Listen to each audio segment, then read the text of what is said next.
Sir வணக்கம் sir. Pudukkottai மாவட்டம் கந்தரோட்டை தாலுக்கா விளாரிப்பட்டி வட்டத்தில் வரும் சார். இந்த வீடு சேல்ஸுக்கு வந்திருக்கு. 1765 ஸ்கொயர் ஃபீட்டு. மேலே வீடு போடுறதுக்கு பில்லர் ஏற்றிருக்காங்க, பட் போடலை. இது ஹாலு, டபுள் பெட்ரூம் சார். ஒரு பெட்ரூமில் அட்டாச்சு பாத்ரூம் ரூம் இருக்கும். Kitchen, hall, double bedroom. வீடு மணல் கட்டு வீடு தான் சார். வீடு கட்டி ஒரு 3.5 வருஷம் ஆகுது.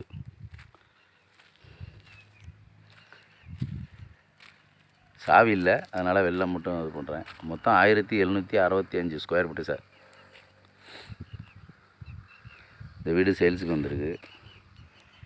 இது திருச்சி டு பட்டுக்கோட்டை செங்கிப்பட்டி வழியாக போகிற ஹைவேயில் அமைஞ்சிருக்கு சார். செங்கிப்பட்டியிலேருந்து வந்தால் திருச்சி ரோடு கட் பண்ணி செங்கிப்பட்டியிலேருந்து வந்தால் ஒரு 8 கிலோமீட்ரு, கந்தரோட்டையிலேருந்து வந்தால் ஒரு 10 கிலோமீட்ரு, திருச்சியிலேருந்து வந்தால் ஒரு 42 கிலோமீட்ரு, தஞ்சாவூர்லேருந்து வந்தால் ஒரு 26 கிலோமீட்டர் 27 கிலோமீட்டர் வரும் சார். அப்படியே அவங்க மொத்தமாக 32 லட்ச ரூபா சொல்கிறாங்க. நகரஸ்பில் தான் சார்.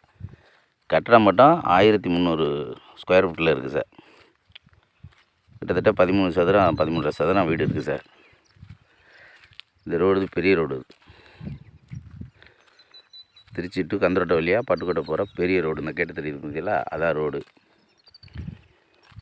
விருப்பம் இருக்கிறவங்க டிஸ்கிரிப்ஷன் நம்பர் தானே கால் பண்ணுங்கள். அவங்க 32 லட்சம் சொல்கிறாங்க சார். 32 லட்சம் சொல்கிறாங்க. 1-2 குறைக்கிறதுக்கும் வாய்ப்பு இருக்குது. ஏன்னா அவங்க சிரமத்தில் இருக்காங்க. வீடு லோனில் இருந்துச்சு, இப்போ தான் கட்டி முடிச்சிருக்காங்க. இன்னும் வரவு ரசீது போடலை. 23 அடி ரோடு சார். இது 23 அடி ரோடு. எல்லாமே அரை பிளாட் ஏரியா தான். பார்த்துங்க, எல்லாமே அரை பிளாட் ஏரியா தான். அதில் ஒரு 5 பிளாட்டு தாண்டி வீடு இருக்குது. இந்த கார் வருது பாருங்கள், அதுதான் பெரிய ரோடு. ஒரு 5-6 பிளாட்டு தாண்டி தான். விருப்பம் இருக்கிறவங்க கால் பண்ணுறேன். Okay sir, thanks. ரொம்ப லோ ப்ரைஸு சார். 32 லட்சம் சொல்கிறாங்க. 1.5 குறைக்கலாங்கிறதையும் சொல்லியிருக்கேன். Okay sir, thanks.